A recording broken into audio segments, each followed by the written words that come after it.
Another episode of Just the Tips. We're getting really good. We're getting really good at saying that I don't know what together. Episode number this is. Episode number something. But thanks for being with us. Yes. You know, it's been about a year. If you've been here, has it been a year? Yeah, it's been. I think like exactly. Time really flies, Joanna. It's really weird. It's wow. And we've lived in New York now for two. This is our third year. No. Yeah. What the hell?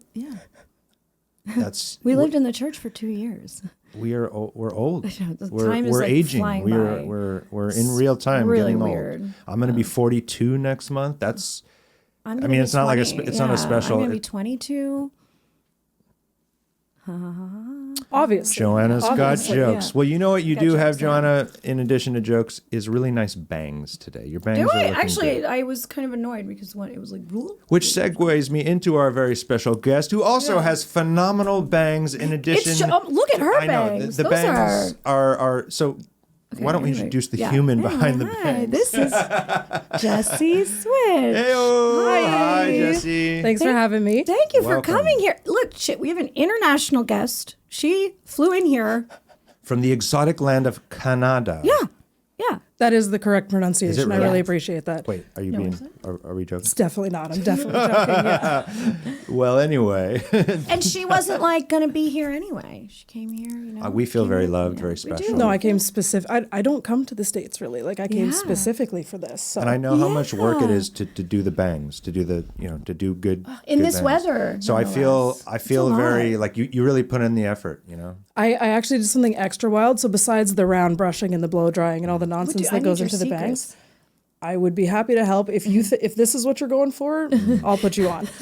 I got my eyelashes permed, the lash lift. Oh, hang on. I've heard about that. Don't do it. Okay. Yeah, I have people. A lot of people say don't do it. What happened? They went insane. They went curly almost. I don't even know how to describe what happened. So I'm trying to get falsies on today because I want to look nice, right? I'm trying to make a good impression. Thank you. I appreciate that.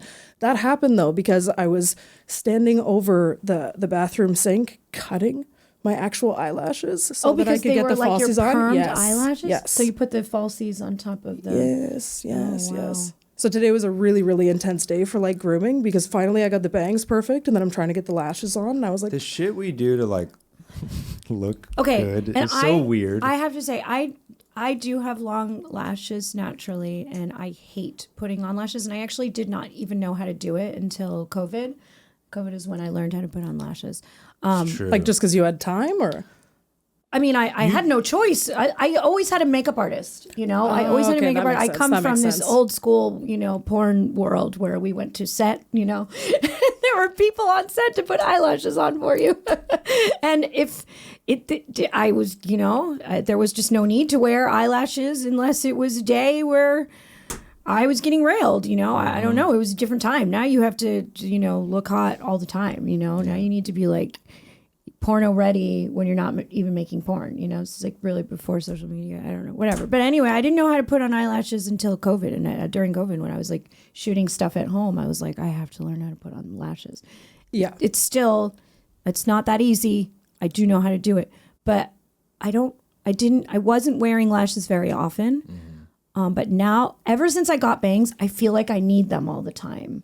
There's something about the bangs take away from your eyes or something, and I feel like I need bigger lashes. And mascaras on my long natural lashes aren't going to do it. I don't know what it is. I feel like I'm just addicted to lashes in general. I have to have them no matter what, even before I had the bangs. What kind of lashes do you use? They're $25 a pair, which is mental. No, whatever, Yeah. They look good though. You pay for quality. That's the thing. And you can reuse them a bunch of times and they have a nice thick band because for me the ones that, the super skinny band. No, I know. It's going zigzags across my eyelid. The ones where it's 10 for a few dollars and they rip when you're taking them off the I can't do the that thing. It's got a nice thick band. All right, I'm going to see what the brand is maybe, get some tips. Listen.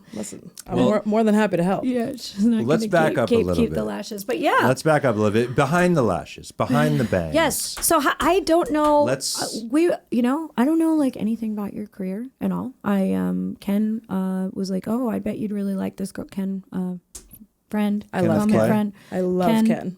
Our friend. Yeah. Yeah. So Ken, why don't he basically said you'd really like Jessie. And then I started following you, and I was like, I do, yeah, she's rad. Tell her to hit me up, Cool.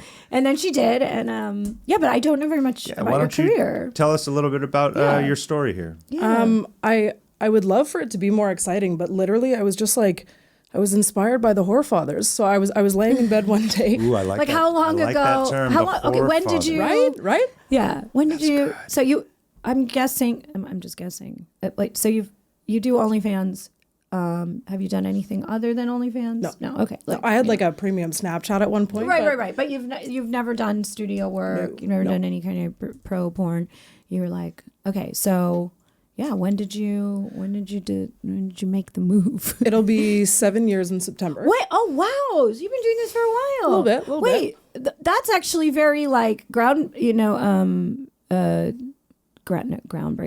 For it's interesting that you existed pre-COVID. Yeah, in this world. you were a content creator and before content OnlyFans creators. really even too. So I have an interesting story about that too. Yeah. So how I got started is I was literally just laying in bed, like looking at hot girls on Instagram, and I turned to the person I was dating at the time, and I was like, I could do this, And he was like, do what? I mean, and look at your boob. Like, let's just like. Oh no, these came after. Fair enough. These came after. I paid for these with the Snapchat money. Yeah. Okay, so pre-boobs. Oh, I thought they were natural. Just wait till you feel them. You'll be amazed. Good. Yeah. All right. So you got your natural hotness, and you're like, yeah, I could do this shit. It looks so fun. I was like, I bet I could do this. And to my shock, because he was a pretty like reined in, like conservative kind of guy, he sat up in bed all serious and he was like, you would be amazing at this. And I was like, wow. Not the reaction. I thought at some kind of hesitation at least. Interesting. Okay. Immediate support. And I was like, why do you say that? It was a magazine you were looking through? No, it was just Instagram. Just Instagram. Like I was just seeing girl like this was magazine. I don't know. Is this 1988? I was trying to get a visual image, and I don't know why. I just like imagined. I don't know why my brain went flipping there. through the she doesn't even pages know of Playboy. what a magazine is. They don't exist. This they was do. like They do. Yeah. But it was a little past that time. Yes. Yeah. So I said, why do you think I'd be so good at it? And he was like, mostly it's your personality. Which right away I was like, well, and he was you don't like all of this? Pretty much, yeah. And he was like, I just feel like you have the right personality for it. Like there's hot for free everywhere. It's a personality that gets people to pay. Are you still with this person? No. Okay. Are you on good terms? Oh yeah. Okay. Great terms. So we won't talk Do we shit. hate No. him? Yeah. No. Well, no. It sounds. This is actually like a lot of wise words. Super smart, Well, he dude. was probably speaking as a person who jerks off, Absolutely. So that was exactly it. He was like, I used to watch cam girls and stuff, and people who are just like, and not very into it. Like nobody wants to watch that. That's not interesting. It's not enough just to be hot. No, it's not. It's not at all. So then I was like, well, I don't know about like camera angles and all that stuff. And he immediately was like, you started sending me Snapchats like before we had even gone on our first date. Like you love the camera. Don't pretend. And then I started thinking about all the times where I was like showing him my butt in the shower or whatever before we had even gone on a first date. It exude a lot of like confidence, and that's a really wonderful thing. Thanks. Yeah. So you're being just a fun hoe for free at first, right? And so this person. How old were you at this time? I don't know how old you are. I'm 35. Okay, you're a grown So I was like 27, yeah. Okay. 28. Yeah. So your partner is the one who's kind of like cheerleading you on to get this shit going. 100%. So then he whips out his laptop and we start doing all this research. We watched like a couple of really like harrowing documentaries about when porn goes wrong and stuff, which the thing is, what like Hot Girls Wanted or one of those. After, that was definitely one of those. After porn. We watched all of those, and what a terrible thing to watch when you're all like horny and feeling confident, and not at all. Because I've never watched any of those. I never wanted to. I've seen them. I watched it for so don't do the things they did, right? Okay. So if it went so terribly for you, let me find out why and not make those same mistakes. That's actually really great that you took from it, not like porn is evil, just like here's what I'm not going to do. You know what I mean? Here's the situations I don't want to find myself in. And I thought that was really important. Then, we looked at how advertising is done, even reading like Reddit threads, because there's lots of girlies who are cool and they're happy to put people on and like share the tips. And, so after I did my research, I was like, fuck it. I made my first Instagram, and then I made my Snapchat. Everything got deleted immediately because I was just doing too much. Yeah. Right. I go pretty hard. What size were your boobs at this time? Like a B cup. Wow, I can't even imagine you with a B cup. You know? I don't know. I was smaller generally then. Like I've like packed on, you know, a fair bit of weight, all in the right places. Ew, yeah, girl. Yes. I'm like 210 now, and I think I was probably like 160 then. Okay, So it you know, it fit my frame at the time. So anyways, so for 2 years, I'm like, I do the Snapchat thing for like 6 months. Oh, and I was a neck down creator. Oh, no face. Oh, No so face, you no didn't face. show your face. Not in the beginning, because I wanted to. No Did you face have a zone. regular job? So I was self-employed. I had a painting business. Like I painted houses and offices and stuff. Oh yeah, That's oh, so yeah. hot. I love it. It was. I have old photos of me with like handprints on my butt. I like, dude. yeah, like the paint prints and stuff. hot. Like I kind of, you know, intertwined the two. But it was important to me to not show my face because I wanted to make sure I really liked it before I committed. And I don't have a lot of tattoos. Like I'm just Right. You know, could be kind of anonymous with it. super. Yeah. And then I started getting a little bit brave, and I would wear like a snapback with like big chunky sunglasses. And this is the most ridiculous disguise on earth. Like when I see my old content pop up, it's me. oh man, when I see my old content pop up with like the mini-vids auto tweets and stuff, I'm like, oh my god. Like I really thought I was like killing the game in my, you know, Wu-Tang hat with my big chunky sunglasses. Wow. People, you know, It sounds like you sounds were. like you people were. liked it, you know? It worked for me. Yeah. And then my mom was working for like a religious organization. So the day that she retired, I was like, bam, mask off. Like Right. I knew that I Okay. loved it at that point, but I thought I wanted my mom to be like finished with her career before I did anything that could potentially jeopardize it, because That's I also really used to kind of work at you. that Very place. considerate really? of you. Oh, my mom is the absolute best. She works for me now. Wow. Did she manage your page? No, so my mom is my executive assistant, so she handles all my travel, my hotels, any is contracts that need to be written up. coolest. She handles that stuff. So That's amazing. yeah, so I took my time and kind of protected her career, and now she's helping me with Oh mine. my god, this is such a beautiful Yeah, that's- My mom story. is my super best friend. My That mom's like the is, best person on earth. That's incredibly like uplifting and inspiring. Yeah. I like feel good. I feel good listening to you speak. You Hey, know, that's the nicest compliment I've ever gotten in my life. That is the nicest thing you can say to somebody. I feel good listening to you speak. I do. Like the Grinch, my heart just grew 2 sizes too big. Like You're like a good porn cheerleader advocate, you I know, am, and big like time. you like it hurts me sometimes when and I know, look, I've been guilty of it myself, you know. We've had a lot of different guests on this show, or just when I talk to girls in the industry in general, and you just feel like they're just not confident, you know, and that can be. I mean, but that's, you know, I think that's something or that women can be, in general, yeah, well, you know. humans in general. yeah, Like, for sure. you exude confidence, and that is a really special thing to have, no matter what industry that you're in. You know, it's also, it's like, it catches on, like it's endearing, and it attracts a certain kind of energy. And I think that like you're saying, you know, it's not enough just to be like hot or whatever the fuck that means. You know, you have to deliver on this extra level if you really want to stand out and deliver that. What makes you, you know, something special is having that sort of extra. I call it like the little magic dust, you know, and confidence is a huge part of that. Why don't you explain? Wait, let's finish the story. Yeah, that's what I'm saying. Yeah. So you were so you were not showing your face for a while. Yeah. But you were doing mostly premium Snapchat. yeah. That was like an era I just skipped. I remember girls talking about premium. I would hear sucked. like buzzes It about sucked. it. I never jumped on It was like I was directing, and I was like, you know, whatever. And I remember trying to do it, and I was like, this is so complicated. Like I remember feeling like a grandma at the time, like trying to even figure it out. And I was like, how does someone even join that? You know, but other girls were killing it. There was like, that's when I just remember there was like girls, just, you know, a little like group of girls in the industry that started to, you know, really thrive on a platform. But I was like not one of them. Snapchat was not a good time, but part of why I liked it is because I was doing the whole anonymity thing, and because with Snapchat you just need an email, right? Whereas with actual proper porn sites, like so right now I use OnlyFans and ManyVids.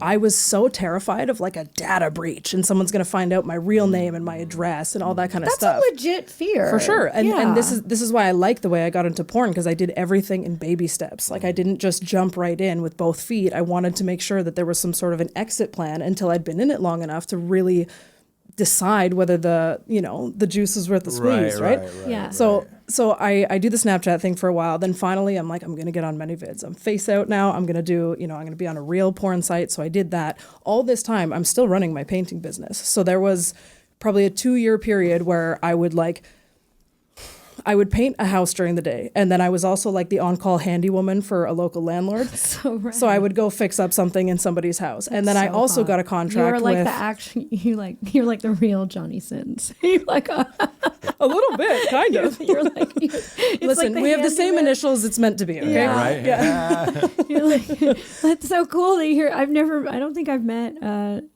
woman handyman. Handy like handy professional. woman? Like I've met women that are good with, know how to fix shit. I don't think I've ever met a woman that actually was a professional.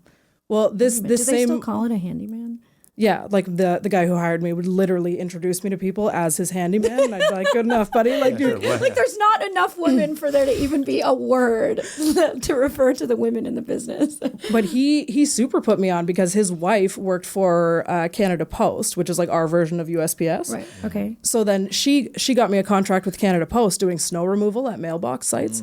Awesome. One winter I would work like 10 hours at a paint site, and then I would go do 2 or 3 hours of like fixing stuff at houses in the area, and then I would have to do like 8 or 9 hours of snow removal because I lived in like a little town in Alberta and we get really bad snow there. Like there were many days in a row where I was literally working 20 to 22 hours a day, like just absolutely insane. And then there were days where I just labor. Yeah, man. Wow. Listen, so the snow removal thing, I wasn't even allowed to use a snowblower because I have to do it at night, and for the noise pollution, I had to do it. So I'm out there with a shovel. Oh my god! Like actually lifting heavy weight. Minus 50 in Alberta. Oh my god! Yep. And then I would come home, scrub off like the salt, the soot, the paint from earlier in the day, and then put on makeup and make content. Let's crank it out. Yeah. That is amazing. What a work That ethic. is amazing. What a work ethic. So those like working 20, 22 hours a day, literally only like running on 2 hours sleep, that was only for one winter. But there was a full 2-year period where I just wasn't sure if I wanted to like do porn or run a construction business. Like I just couldn't make up my mind. And then my mother, bless her heart, my mom was like, sweetheart, pick a lane. Like you can't work 20 hours a day. And not only that, if you give something your full attention, you will see it flourish much bigger than when your attentions are divided. Yep. So I don't care which one you pick, but please pick something. Like I don't want to see you burn out. I don't want like none of this is good. That is good advice. Yeah. She was like, just pick something. So then I kind of weighed my options and I thought, well, there's always going to be houses to paint. But how long am I going to want to show my butthole, right? Right. Well said. By that point, you were still not showing your face. No, I was at this point. Okay, so because you were on ManyVids at that point. Yeah, so it was like exactly 9 months that I didn't. Were you doing videos with other people or just yourself? My ex, the person I was with at the time. So you guys made videos together. Yeah. Was he showing his face? No, not for a long time. Not until like probably 3 years into my career. Okay. Yeah. Lots of POV and stuff. Yeah. So then right at the end of 2019, you guys got in together. Yeah. Okay. So was your first video with him? No, I did lots of solo stuff, and then my first like partner video was with him. Okay. And I only worked with him for like a long time. Okay. But yeah, so my mom is like, sweetheart, figure it out, like pick something. So I say, fuck it, I'm going to do porn. And then I decided January 1, 2020 was going to be, I've hung up my paintbrushes and my shovel and whatever else, and I'm just going to do porn. And then COVID hit in like March of 2020. So then everybody's... Were you on just ManyVids at that point? I had started my OnlyFans by that point. Okay. Yeah. So you started, Yeah, so now everyone's home, everyone's bored, everyone needs a distraction, everyone's stressed, people want to jerk off. So my business exploded through COVID. And I remember calling my mom and being like, look, COVID is bad. Obviously, a lot of terrible things happened during COVID, but also like... There were some benefits, As far as my business is concerned, I feel like... Joanna's OnlyFans took off over COVID too. Well, I had an OnlyFans, but I never really did anything with it, and it became I think that's when real. that was a very big changing moment for everybody. And so it was. Thank you to everybody who jerked off a lot over COVID. Thanks. Thank you so much. You guys changed the world. Changed the world. Certainly changed my world. Yeah, thanks. But they really did change the world. Think about it. Probably changed the economy. Don't ever let anyone tell you that just sitting around jacking it can't change anything, because guess what? It's changed the world. And it's positively impacted many of our lives. Yeah. Yes. So, and the people at home too. You know, we gave them happiness. An orgasm, yeah. We gave them happiness it's a win-win. at home. It's a win-win. They were able to have, all the people that were alone. Yeah. They were able to have a connection with someone. There was the companionship through the messaging and even just the entertainment, just purely for the entertainment aspect. I always find it so weird when people are like, porn is bad. And I'm like, oh my God, awesome. Why don't you start playing your first person shooter video game and murder a bunch of people? That's definitely a way better time. The hypocrisy is ridiculous. It's just entertainment, but that was a time where people really needed to be entertained. I also masturbated even more than I normally would during that time, not just because I needed to for work, but also because I was like, this shit is fucked. Yeah. The world is ending. Let's rub one out real quick. So I feel like, it sounds weird to say, but we were kind of like all in a giant circle jerk and getting that much needed distraction from the madness of the world at that time. Well said. Yeah. Do you? So that's when it exploded. That's when it became like, okay, this is really happening. And as always, my dear sweet mother was 100% right. The second I gave something my full focus, I went from making like a decent living as a handyman, and then really, really comfortable living now as like a handy woman. Oh my God. You got jokes. So when was the first time that you worked with someone that wasn't your partner? Super random. Because that's a very different thing. I think, like when you're having sex with yourself, your partner, I mean, that's one, once you start fucking strangers, you know? Yeah. And they're not, I think that's just a very That's when you're different, how do I say this? Like, you're really in porn when you're fucking people who are not your partner. Yeah.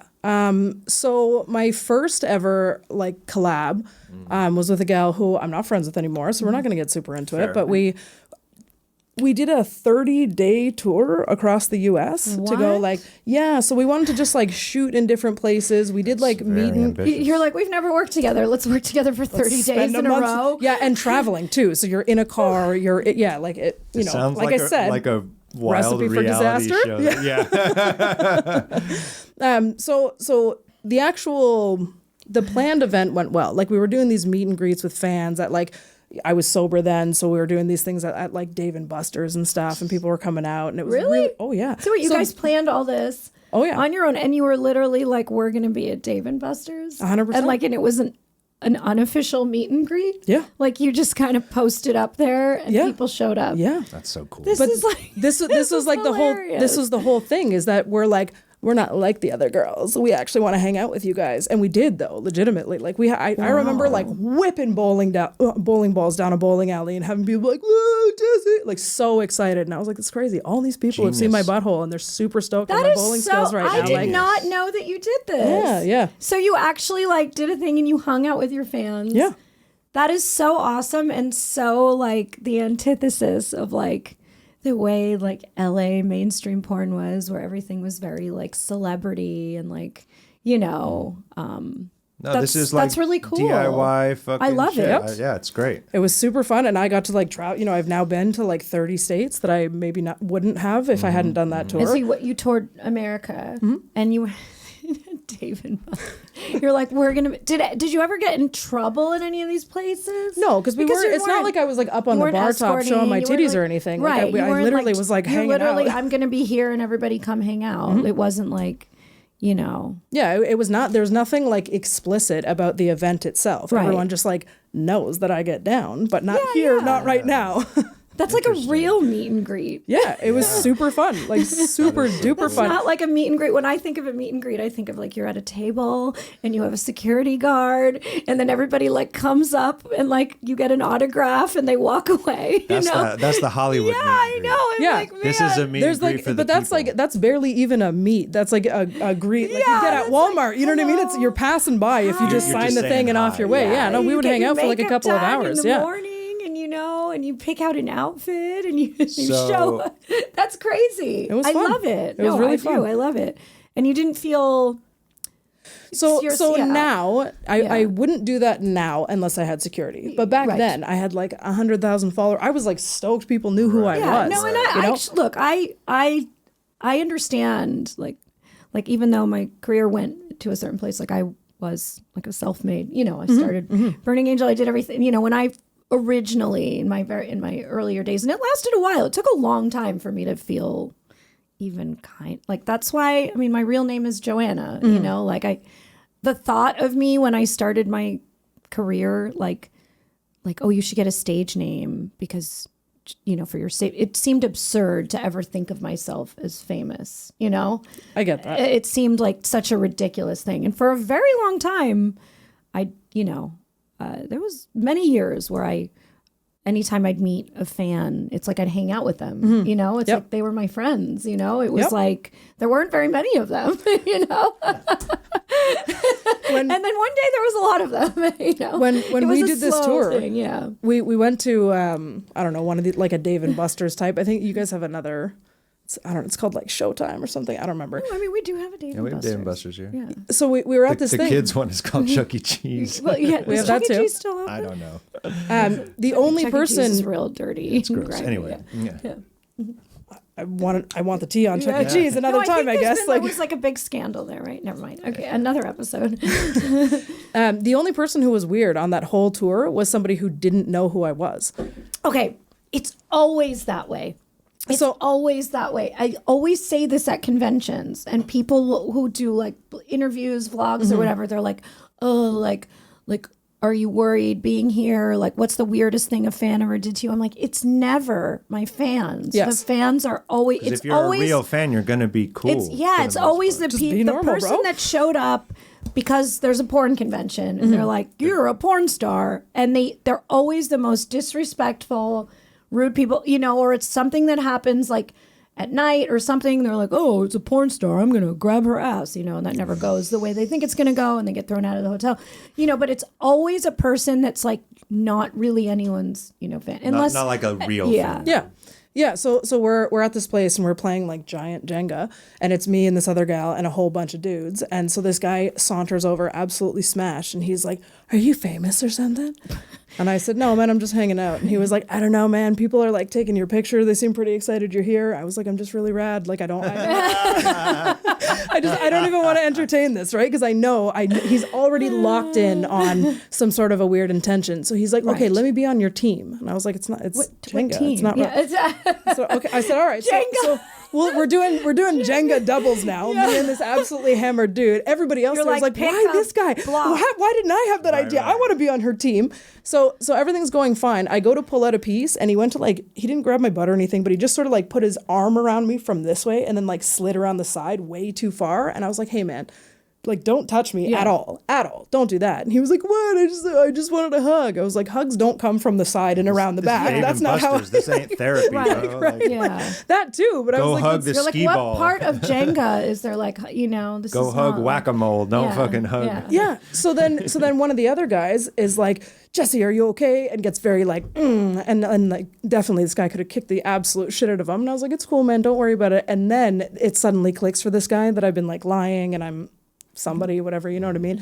And he's like, "Just tell me who you are," and starts screaming in the middle of this place, just absolutely losing his mind. I was like, how did you go from I am the guy that invented Dance Revolution. It was just so weird. So eventually security came and escorted this guy out. Like imagine getting kicked out of Dave and Buster's because you're screaming at some woman who didn't want to be touched by you because you don't know who she is. The whole thing was just so mental to me. I was like, "All right guys, well sorry I let this person come hang out. That was my bad. I am going to go home now because this is weird for me." Yeah. Well, it's good that they kicked him out. Yeah.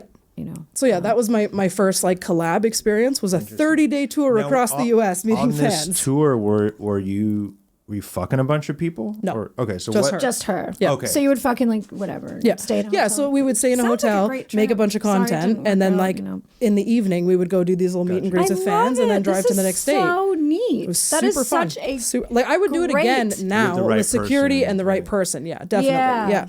Oh, What that a sounds cool- really yeah. fun. That is a great idea. I like to think I'm pretty fun. It's a great idea. It's very like creative. you know. Someone's going to do it now. Someone's going to see this and be like, that bitch. You know. Dave and Buster's. Yeah, Dave and Buster's about to be jumping with porn stars. Like, when you think about it, it's not a bad place to hang out with fans because there's people everywhere. That's, you know, and that's part of what I wanted. I did not want to be in like just a bar. Like I don't want to be in a place where the purpose here is to be wasted. I want to be in a place where there's activities. Right. People's hands are busy. Like, this is very well thought out on my part. Yeah. And like if you're gonna be a weirdo in Dave and Buster's, like it's super noticeable. There's like a certain level of tolerance for like drunkenness and shenanigans in a bar that's just a bar. Yes. If you go to a place that's like relatively family oriented, if you start getting weird, people notice real fast. I love it. Yeah. You're kind of a genius. Yeah, that's brilliant. Kind of a genius. So you shot content and whatever, and then you were promoting this, and you got that's really great. And then so the tour ends. That was the tour. You know, and then what happens? So I went back home to the tiny little town in Alberta that I was living in. And this was after COVID, you know, when the world opened back up, kind of ish, COVID-ish. So this tour was before COVID. Oh wow! Yeah. That was really like you were very ahead of your time. Really, I swear. Yes. So I came back, and then my partner and I were doing our thing, and so I'm not a monogamous person, and so I told him before we even got off Tinder, we met on Tinder. Before we even exchanged phone numbers, I was like, I am not monogamous. If you're looking for a monogamous relationship, like, please don't, let's just not, right? And he was like, oh, wow, I've never had a girlfriend before. So like a girlfriend who like dates other people would probably be a lot for me. And I was like, cool. So let's not waste each other's time. And he was like, no, but I'm like interested. Like, let's talk about it at least. He had never had a girlfriend before? Never had a girlfriend. Wow. No. Bold move. He dove right into the deep end. I have said that exact phrase so many times. That poor boy dove on the deep end with me. Yeah. We went from like, I'm not. So I said, I can do monogamy for a while, right? Because I want us to build our communication skills, our conflict resolution. Like I want us to have a good foundation because other people complicates things, right? So, but I said, it's just know that it can't be forever. Like I just don't want that. I won't be happy with that. So that's amazing. Yeah. Then 3 months later, I was like, I think I'm going to get into porn. He was like, love that for you. Do it. Just a very, very rad dude. So we do this tour thing. I'm like off the collabs because, the friendship ended, whatever it is. Yeah. And even that. Don't spend 30 days with someone who was only your internet friend prior to that. Yeah. Like there's so many things about that tour that were planned immaculately. Like her and I part, not so much. Fair. Yeah. You tried. You gave it a try. Yeah. You tried. Yeah. No hard feelings. It is what it is. Yeah. So I come back. I'm off the collabs for a while, but I am still dating. And I meet this gal on Tinder and we hook up a couple of times. And she's like, what do you do for work? And I was like, I suck dick. And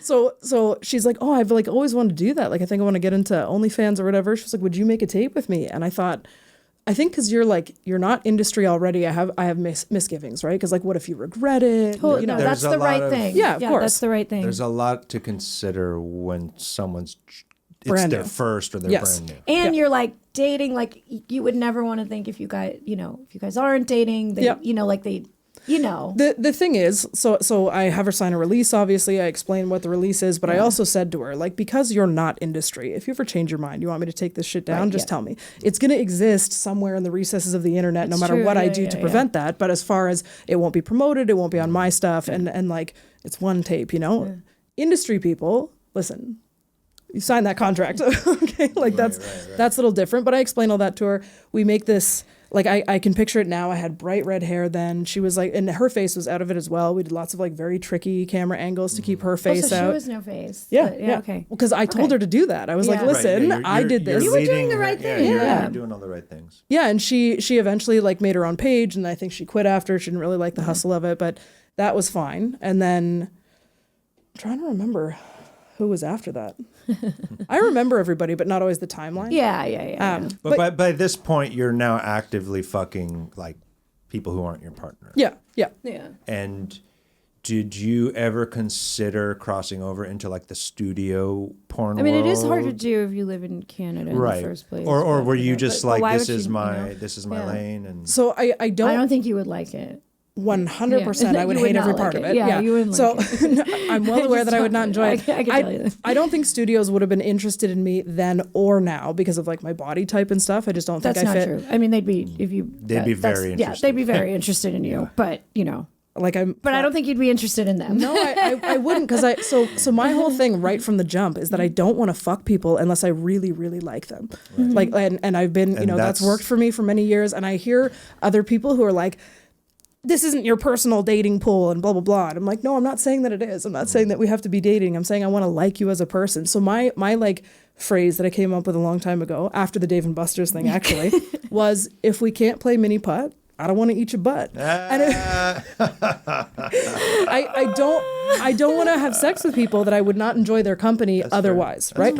And no shade to like mainstream and stuff. I don't care what anyone else does. It's none of my business. I just know for me personally, I like that connection. I like being able to eat your butt and go play mini putt after. Well, it seems like even before this, you had your own construction business, painting business. Like you need to be in charge. Oh, you know, like you. Also, you you would not be able to handle. No, and somebody telling you. Every time I do an Instagram Q&A, somebody says, "Why don't you work for this company or that company?" And I always say, one, at this stage of my career, there's no benefit to it. I don't need the exposure. My marketing is a well-oiled machine. So the expense between flight and hotel and testing and hair and nails and makeup and whatever else. It would only make sense if you just had a personal desire to do it. Right. Which I super don't. Someone literally telling me how to fuck is like my absolute nightmare unless I have like a DS thing with an individual person. I mean, and it's a little less like about that most of the time on the studios, but there is the biggest difference is the talent. We're not choosing who we're fucking. And that is a and even if you can choose that, I mean, ultimately you're part of somebody else's vision, you know. Yeah. And you know, like even and look, you know, it's hard because I've been on as somebody who was a director, you know, and I feel like I would get a girl like you every once in a while. And I remember there was one girl in particular. You wouldn't, because girls like me are smart enough to not go. That's true. But look, there was a time where this wasn't an option. Yeah, you know what I mean? That's fair. Pre-OnlyFans, there were less avenues to just independently do the thing. Yeah, that makes sense. And it was harder to get, you know, to get the traffic or what, I don't know, whatever. And I do remember there was a particular model. And we are friends. And it's actually great because we can work together now. But like, I hated when she worked for me. I was like, you don't like work. I can't, this is very hard for me. Power struggle. Yeah. It was like, it's hard for me because like, there's just certain, like, there's a lot of freedom here, you know, and I would always like ask her who she wanted to work with. I would ask if there was a certain scenario but like at a certain point, it's like, I have to like manage this and I have to direct. I have to get certain things out of, at a certain point I'm like, I'm not even directing this, but like I have to get certain things out of the scene. Well, when you're a part of a studio scene, you're it's not the you show, it's you're a part of this thing you're building, this called the movie. Yeah, you're in someone else's movie. And you know, and while you may be able to inflect parts of your personality or your preferences, you're the star of someone else's movie. Ultimately, that's not the number one like priority. And I think in some ways that's really cool. Like for me, for example, like I never pre-porn pictured myself having sex with people I wasn't, at least, you know, like that weren't my type, or that initially I wasn't just, you know, physically attracted to. And then throughout my career, I have learned how to be attracted in so many different ways and with so many different elements to different people. And I've realized that like, wow, I can actually be extremely turned on by almost everybody at this point, you know? So, and so it kind of like gave me this like superpower in a certain way where I can just look at things differently and find attraction in areas and in people that I never did before, which I think is pretty cool. So being in the industry, like on the amateur side of it, has actually had that exact same effect on me, but just through different experiences. Right. So like as a woman, you know, I was shown pictures of Britney Spears at like 98 pounds. They're like, she's fat. Look at her cellulite. like I internalized a lot of that, right? So I had kind of a particular image in my mind of what I found attractive, and what I find attractive wasn't what I was, right? So I was like, oh, that's kind of a bummer. Like I went through all that stuff, and then being in the industry, I would see so many people, all different body types, all different walks of life, different races and ethnicities, and like exuding that confidence, just putting it all out there. And I was like, this is so hot. that. Yeah. So for me, I didn't like sleep with everybody I found that attraction to, but just being exposed to people who looked different than what I was kind of taught or programmed to think is attractive, like the beauty standard, right? Yeah. Seeing so many people outside the beauty standard, having that confidence, being super sexual, owning themselves, and being well right? received by the world Yes. too. Like the world is big, and it's people have variety, you know. It's the slice of life. It's the what is it? Variety is the spice of life. I've had a 100-pound weight fluctuation in the time that I've been in the industry. 100 pounds. I was 160 and 260, and I'll tell you, the money just keeps coming in no matter what I do. Well, and it's because I think it's you. And you also, as we grow as like fucking people and shit, you start to realize that you don't have to be for everyone. You just have to find who you are for and go in that room. And then, you know, like I have a TikTok I posted where somebody was like, did you ever worry about like if you want to change your aesthetic, how it would affect your business? And I said basically exactly that. But no, my business works well because I understand marketing. So if my, you know, if I wanted to, you know, be covered in tattoos or whatever, do something completely different than how I look, I would just start like posting in tattoo girl forums, you know, and like you just have to know really how to smart. target a specific audience. You can do whatever you want with yourself as long as you understand marketing. That is very smart. I feel like you could like teach a course. You or could, something. yeah. I'm learning a lot from you. I could learn. You guys are. Well, you have to remember that we came from. You know? That's true. That's true. You guys weren't in charge of marketing. It wasn't your job to know that part. I was actually, but you I were came as a from it as director, such a but different thing. It was just a different era where, I mean, especially for me, I just had to be really good at being talent. Yeah. And I actually, I enjoy that. I still to this day, that's what I like the most about all of this is I don't want to be a fucking a promoter or a admin or whatever. I like being talent. Yeah. And that's my favorite thing. That's why I, you know. No way. You like the fucking part? I'm shocked. Well, but even beyond the fucking part, because I do like the fucking part, but Right. more than that, more than the sex, and Joanna knows this very well. What has always been attractive to me and what I gravitate to is the attention. You know, I want to do something and have people. You feel like you're going on a stage, and I want to have people so look at it. And you know, before porn, porn, I was in a band. I used to tour in bands, so it's the same thing where I want to walk out, do this thing that I do. You're a performer, and do a really good job at it, and then have people go, cool, or that was terrible, or whatever it is, you know, but to react. Yeah. And then I want to walk off and have that just be it. I don't want to have to then go, oh, I got to cut up 16 clips and put it on these 4 fucking social media platforms. Yeah. And then I have to do this fucking reel that makes no sense. And I'm in my 40s and I'm doing dances that 12-year-olds are doing. Like, I don't have any personal interest in any of that shit, but it's the world we live in and I accept it. I just sometimes, I don't know if miss is the right word, but you reminisce. Reminisce on the good old days. Sort of. I guess that's God. That makes me sound so old when I say it like that. But I like being a product of the studio porn world. I'm very proud of it. I think it's cool. I understand that the world we live in is very different now, and I also am fascinated and learn so much about. It is a lot of work. This is a new. This is like a new frontier, and and even though me and Joanna are youthful in spirit and whatnot, there's a lot that we don't know, and there's a lot that we can learn from people like you and just people who have seemed to figure out this new era of things. Yeah. I think it is a cool time because I think we can. Thanks. I really the two appreciate worlds that. can learn from each other. But no, every time I shoot with a content creator that's like 100% content creator, like self-made, never had the help of the studio system, the machine. Yeah, the machine, the PR and like whatever. Like I'm always very fascinated by, how they made it and what they do. And I always learn because I felt like when OnlyFans became my main thing over COVID, which I was not expecting. I mean, when I first saw OnlyFans, which is so crazy, I was just like, this is like the jankiest website, like we came from this world, like Burning Angel, or I couldn't sleep at night if like a color was off, like branding and like very big trailers and like, oh, you need like a big header here. And then like I would agonize over what like cover photo and like that, like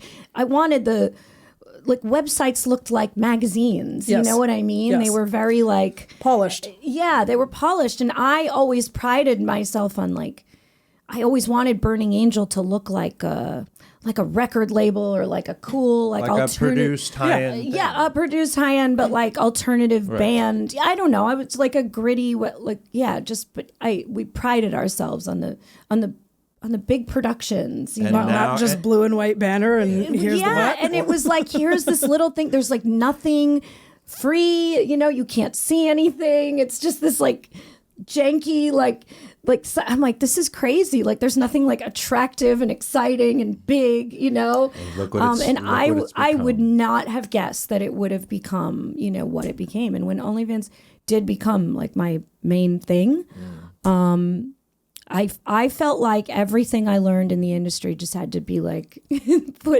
thrown in the trash. I felt like I was starting every few years you got to just everything I felt like I learned about marketing and branding and how to kind of make it in porn. Like I felt like I literally was just a brand new person. And it was funny. I do even remember, I don't know, one year at XBiz or something, they're like, oh, Joanna, we want you on a panel, like a marketing panel. I'm like, me? I'm like, I want to attend the marketing panel where other people are on. I'm like, he's like, you could really teach, the newer people. I'm like, the newer people have to teach me. I don't belong on the panel anymore. I'm like, yes, I maybe 5 years ago or whatever, because I was really the only girl with their own production company, the only performer with their own production company. There were very, very few, very few of that. Yeah, I guess especially girls. There were a handful of guys because of all the evil angel guys, whatever. Anyway. Well, it's a beautiful new world now, and you are crushing it. What up? You have to go right now. I have to leave like very soon. Yeah. So I hate to cut this short. What, do you guys want to just continue or something, or should we haiku? Should we haiku? It's you. We've never had a host. We've never had a host leave mid-show before, and for no. Was it something I said? No, I have to DJ. I have to DJ tonight. Do you have like so. No, you have to go. I gotta go. Okay, go. Just go. It's been great. We'll finish off. This will be unique. We'll see if this becomes a thing. Yeah, we'll see. Aaron just leaves the show in the middle of it. Thank you for your time. You two have fun. Yeah. I'll see you guys later. Yeah. It was great meeting you. Thanks. I'm sure, like, what kind of, I'm going to guess you have a lot of fans that are submissive. So what kind of content do you normally shoot? So I do everything. So the reason why I chose not like everything, but lots of stuff. That's more accurate. So the reason why I chose my name was specifically and I gave like horny people way too much credit. That's my bad, that they were going to like catch the nuances in my name. So my name is Jessie Switch, right? I was wondering if Switch meant. Yes, both. Okay. It does. So I picked the masculine spelling of Jessie because Jessie is a very like femme name, but I picked the masculine spelling, and then I picked Switch as a last name because I'm just all over the place. I do it all, baby. Whatever you need, I can do it. You really are giving people way too much credit. Too much credit. That's very nuanced, I thought it was, and like I love the name. It's a huge part of who I am now for sure. So wait, have you met? Oh man, has somebody actually dominated you? Yes. I want to see that because I can't picture it. I will happily show it to you. I just shot. I don't know. So my current scene partner is like a longtime friend, also not industry. I tend to like pick not industry dudes because I'm like, I don't want to deal with your industry ego, but I get it. Yeah, just no thanks, no thanks. So my current so you find guys and they don't show their faces? No. So it was mostly with my ex for we were together for like 6 years, right? So I mostly shot with him, and then the guy that I shoot with now is like we've been friends for like 17 or 18 years. And then when I moved back to Toronto, he just happened to need a job, and I was like, well, you can be my cameraman. And then we were driving to a club, and he was like, yeah, just so you know, if there's like anything else you need business wise. And I was like, oh, are you trying to tell me you're not camera shy? And he was like, yes, I am, and I'm also like well equipped. And I was like, oh, okay, sweet. Yeah.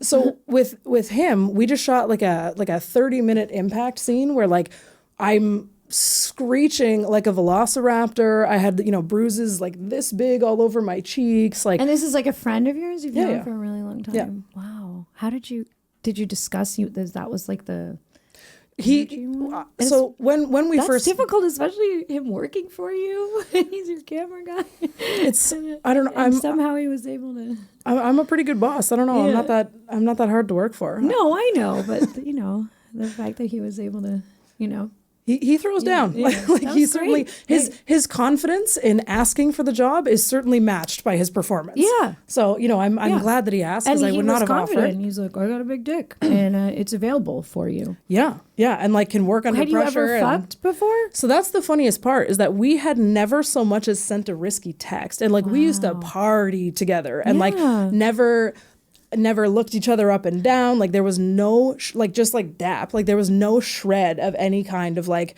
attraction or romance between us. Nothing whatsoever. But this is when I moved to Alberta. And that's probably why you trusted him to be your camera guy. Yes. Right? Yes. Yeah. And even that, I was like, I don't know, it might be weird. Like, I don't know if I'm going to be super comfortable in front of you like that. And he was like, cool, we'll try it. And if it doesn't work out, no hard feelings. And meanwhile, then his dick is in your throat. Buddy, like in my lungs. Like, so yeah, he's because he is like like a thing for me with being dominated by anybody really is that if you're not physically stronger than me, it's kind of hard for me to get into it, right? No, I get it. Like I'm a pretty feisty little thing, and if I know I can take you, it's kind of hard for me to get into that headspace. However, there are some people, their mental game has me just a puddle. An absolute puddle. For him, it's like a little bit of column A, a little bit of column B. Like I know I cannot physically overpower him, so I'm like, So he's a big dude. Yeah, he's like a skinny dude. It's always a skinny one. Yeah, he's like a skinny dude, but he has literal big dick energy. Yes, big time. But he's like farm strong. Do you know like. Yes, I know what you mean. Yeah. Like I weigh more than him, and he can like throw me over his shoulder and literally spin me around. Like he can pick me up and fuck the shit out. Like he's just. That's awesome. Yeah, it's a good time. So now he's like your scene partner. Yeah. You guys. He's also my cameraman. He like when I built my dungeon in my house, like he built the dungeon that he then beat the shit out of me in. Like it's it's pretty, and it's so like when we go out together, when we go to clubs and stuff, people are like, so you two, huh? Just like doing porn together now. Like you've been homies for almost 2 decades. So and now have you fucked off camera at this point? Yes. Okay. Yes. Oh, so you guys like dating-ish? No, but I like. It's complicated. It's not even complicated. I like the job, and I like that he's great at the job, and I also like fucking him because he's great in bed. So I don't it doesn't make sense to me to be like, oh, I'm gonna like go on Tinder or something and try and find some penis instead of fucking the guy that I already know I super enjoy fucking. Yeah. But has he been dating anyone else in this time? No. Okay, you guys are kind of dating. We're not. We're definitely not. Neither of you are dating anyone else. And you're fucking all the time. I just got out of a 6-year relationship. Okay, so you don't want to be dating. No. You're kind of dating. Like, I don't know. If he started dating someone else, it would be really weird.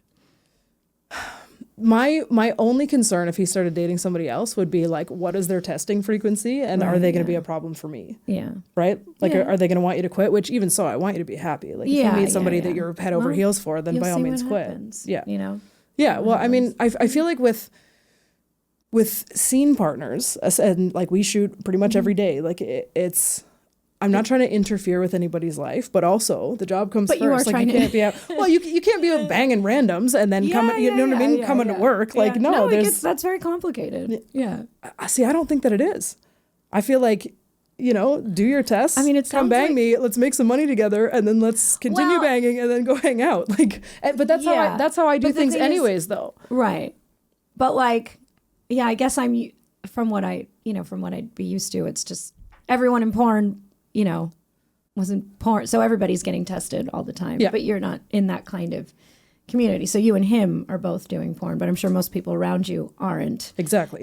Exactly. So, when you're in this little porn bubble. Yeah. And everyone's in porn, so everybody's getting tested and everybody's dating each other and everybody's, just whatever, Yeah, so it's not that's like what that. I mean. It's complicated. And same thing for me. If I were to like date somebody, just be dating. Listen, it's not complicated the way it is right now. It would be if we tried to date. Oh, wow. Yeah. Oh. Everything is super straightforward right now. We are like super homies who love bumping uglies and like. And making money. Yeah.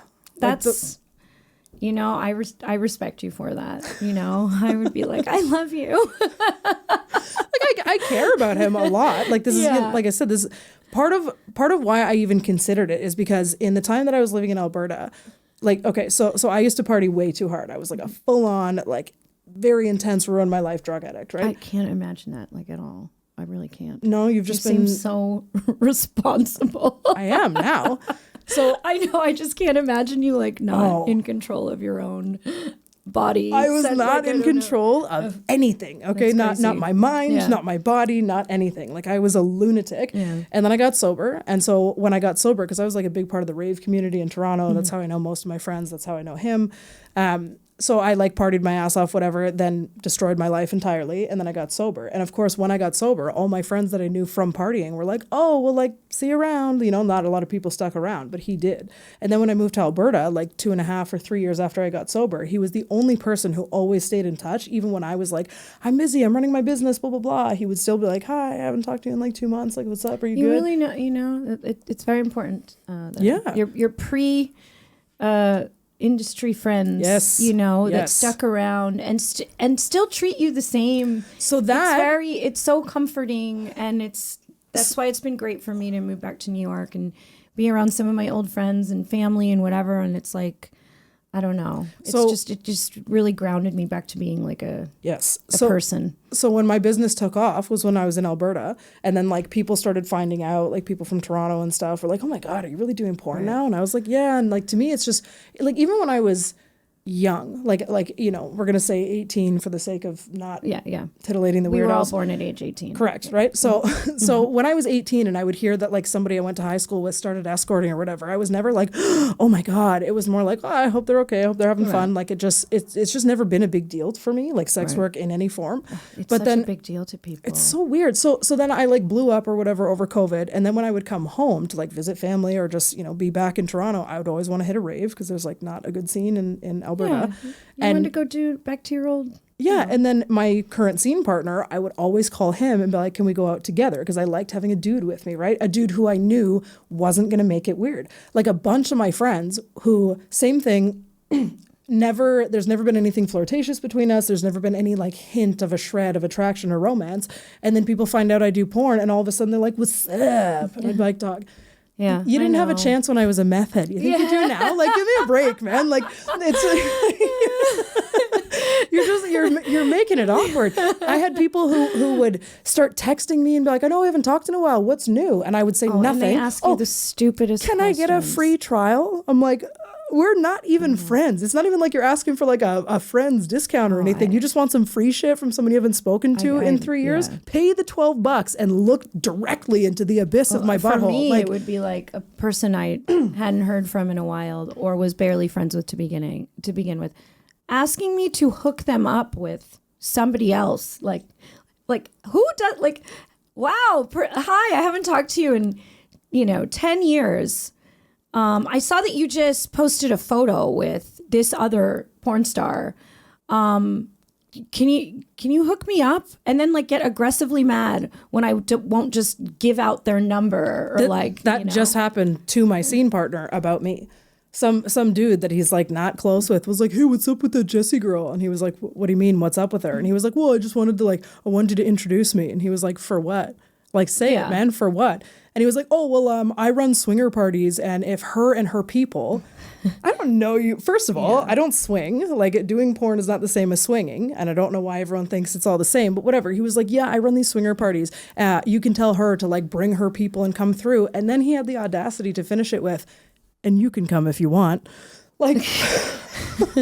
you really went through him and thought that you were gonna like bypass him somehow and get to me and also all my friends. Like it's just people lose common sense and common courtesy. Common courtesy. No, yes. I know. They have no like, oh, you're in porn, I'm just gonna like say whatever the hell I want to you. There was once where this was I don't even know if funny is the right word. But yeah, it was a whatever. I had made a post on Instagram. It was a picture of me and a girl. I'm not going to say the girl's name. old friend came creeping in with, you know, I think he was it DMs or a phone number. Oh, he texted me. And, you know, blowing up my phone, like it was like a few hours later, blew up my phone, you know, about basically just telling me how like in love he was with this particular performer and how he knows that like him and her will have the greatest relationship. And like he had this whole like well thought out essay of why, you know, him and this girl belong together. Though. Okay. That's horrifying. And he's like, you got to hook me up. You got to hook me up. And I'm like, I want you to take a good look at that fucking post, you idiot. And I was like, I want you to take a look at the post. It was a post, and it was an RIP to this girl who had just passed away. Sorry, so I was very premature on my that's horrifying. We had not reached that part yet. Yeah, and I was like, you have some. I was like, well, you could contribute to the GoFundMe for the funeral that I have linked in the page. It's so rare that and I'm I was speechless. Like, I was like, you know, yeah. I was like, you. I was like, there was so many layers of like, you just got so excited. You saw a picture of this girl, and he's just like, literally was like, but how you have to give me her number, and I know like she likes this band and I like this band, and like, you know, we kind of knew that, you know, he was going through this, like this one time I was at this nightclub and she was at that nightclub like 3 months later, and she kind of knows my friend. Like he had a whole well thought out. We exist in the same universe, and therefore our soulmates. He had like an essay of why him and this girl belong together, and I should give him her phone number. And I was like, yeah, well, I think you need to take a look at that post. This is inappropriate whether she was alive or not, but it's extra. Yeah, no, I was horrified before hearing that it was like a memorial post. Yeah. Like, yeah. And I was like, you know, yeah. Do you still talk to that person? Like, because I'm just trying to figure out, like, can someone recover from that? After that, yeah. Oh, okay. I blocked him after that. Because I was just wondering, like, what could he have possibly said to recover from that? Yeah. That's a nightmare. I'm sorry that happened. That's awful. Well, and that's just one of many things that have. Yeah. Well, it's been really wonderful talking to you.